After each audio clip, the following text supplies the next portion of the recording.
I, Donald John Trump, do solemnly swear.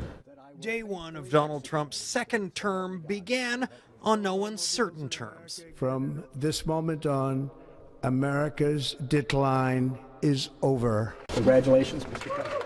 And so begins the second term of the 47th President of the United States. Top of mind for Canadians, whether it was top of agenda for Trump to follow through on the threat of a 25% tariff on Canadian goods. We will tariff and tax foreign countries to enrich our citizens. But Canada was not singled out in Trump's address, the president instead pledging to investigate what he's called unfair trade deficits with other countries, including Canada and Mexico. It was a kind of a soft version of his regular rally topics that he brought up. But this is not a kindler, gentler Donald Trump the second time around, says UVic political science professor Dr. Oliver Schmidtke.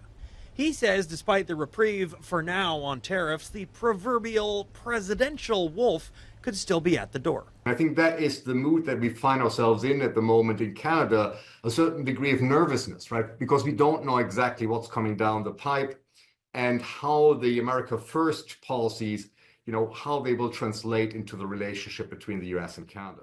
Relations were cordial on social media, with Trudeau congratulating Trump and looking forward to working together. Trudeau is on a cabinet retreat in Quebec and offered little comment today.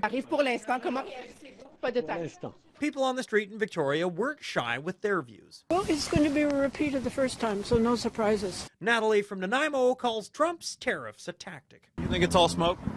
I think a lot of it is bluster. He scares me.